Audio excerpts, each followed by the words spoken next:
السلام عليكم البنات، كنتمنى تكونوا بصحة جيدة. اليوم جيت لكم بشهيوات. عندنا كرواسة مالحة بحشوة كتجي لذيذة، وتحلية كتجي في المذاق رائعة. وكنتمنى هاد الشهيوات ديال اليوم يعجبوكم، وندوزو مباشرة باش نحضروا التحلية.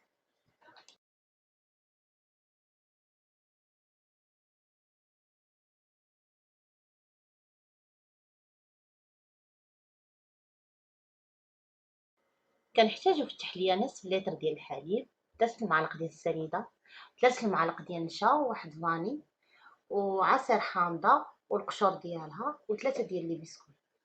كناخدو البسكويت كنديروه في واحد البلاستيك غذائي، وكنديروا ليه المدلك على هذا الشكل حتى كيتفرتت. كناخدو كاسرول كنديروا فيه الحليب، كنضيفوا ليه فاني،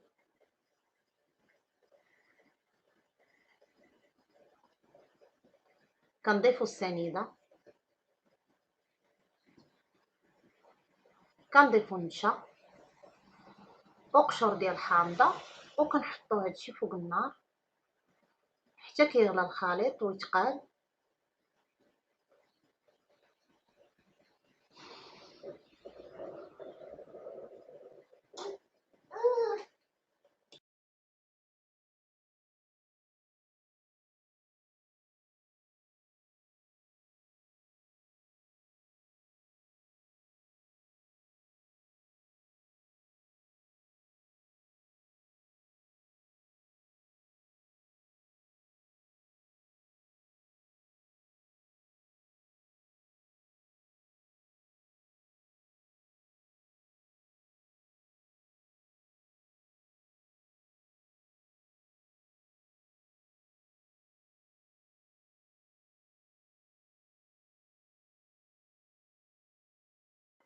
وهنا الخليط راه غلا، غنضيفوا ليه عصير ديال الحامضه ونطفيو عليه،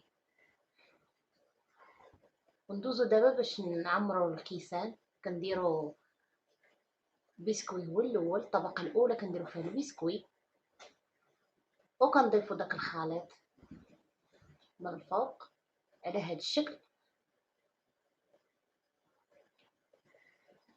وكنحطوه في الثلاجه حتى كيبرد.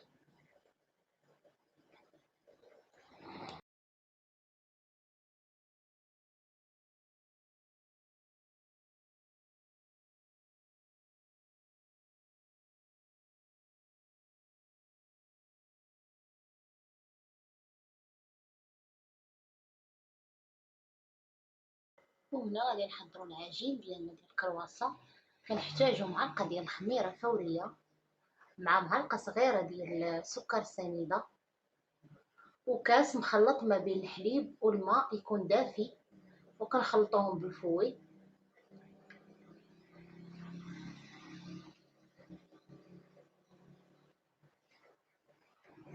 وكنضيفو ابيض بيضه، وكنخليو صفر البيضه باش ندهنو الاخر الكرواسه ندهنو بها. وكنضيفو واحد 3 معالق ديال الزيت نباتيه، وكنبداو نضيفو الدقيق تدريجيا حتى كنجمعو العجين ديالنا والملحه. كنبقاو نضيفو الدقيق حتى كنجمعو الخليط ديالنا على هذا الشكل. انا هنايا احتاجيت زلافه وشويه ديال الدقيق، المهم كل واحد على حسب الدقيق اللي عنده، على حسب شحال كيشرب هذا الدقيق. المهم كنبقاو حتى كنجمعوه وكندلكوها شويه.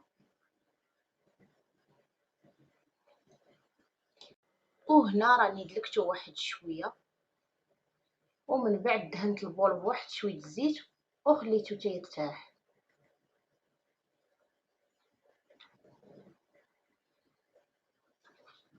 هنا ملي ارتاح غنشكلوه كويرات يكونوا متساويين، وكنخليوه يرتاح تاني. ومن بعد ملي كيرتاح كنبداو ندلكوه على هذا الشكل بالمدلك، ياخد شكل دائري. كندلك الكويرات ديالي كاملين.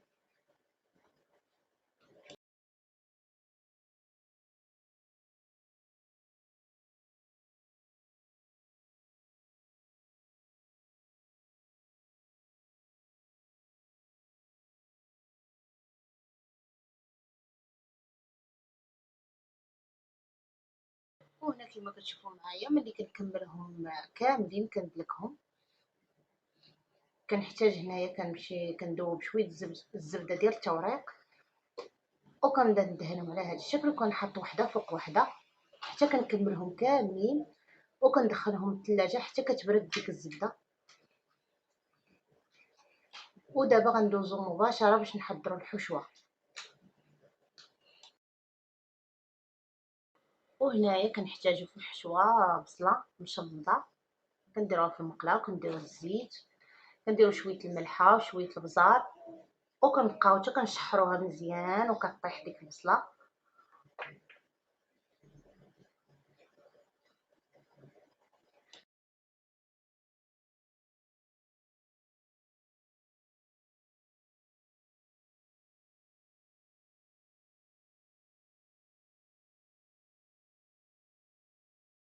ملي كتشحر البصله وكنحيدوها في نفس المقله، كنزيدو واحد المعلقه ديال الزبده،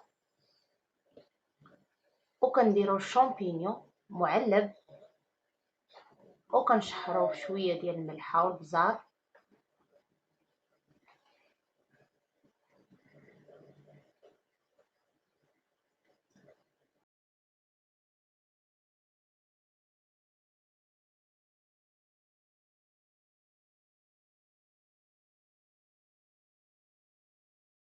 وهنا راني كنضيف عليه الكروفيت باش هو كيتشحر هو وياه.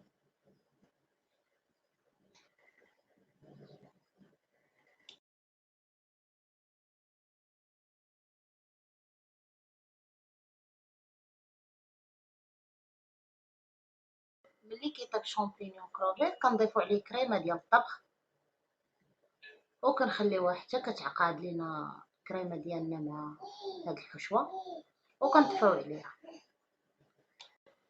وهنايا ملي كتعقاد لينا وكنطفيو عليها، كنضيفوها على ديك البصله اللي حيدت من قبل، وكنخليو الحشوه ديالنا حتى كتبرد، وغنبداو نعمرو في الكرواسه ديالنا.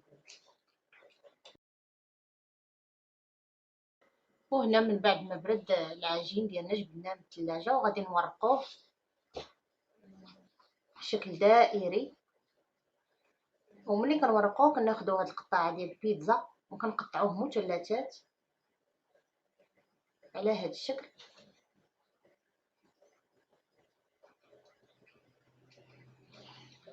وكنبداو نحطو في الحشوه. وعندنا فرماج محبوب كنديروه من فوق الحشوه على هاد الشكل، وكنبداو نلويو في الكرواسه ديالنا على شكل فوري.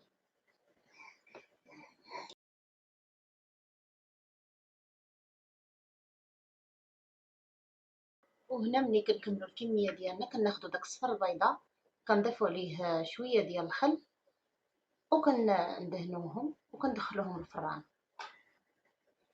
وهذا هو الشكل النهائي ديال الكرواسات ديالنا، كتجي على هذا الشكل. وفي المذاق بهاد الحشوه اللي عطيتكم كتجي لذيذه، وكتجي من الداخل مورقه، مكتجيش معجنه. والتحليه كذلك كتجي في المذاق رائعه. كنتمنى هاد الوصفات ديال اليوم ينالوا الاعجاب ديالكم، والى وصفات اخرى ان شاء الله.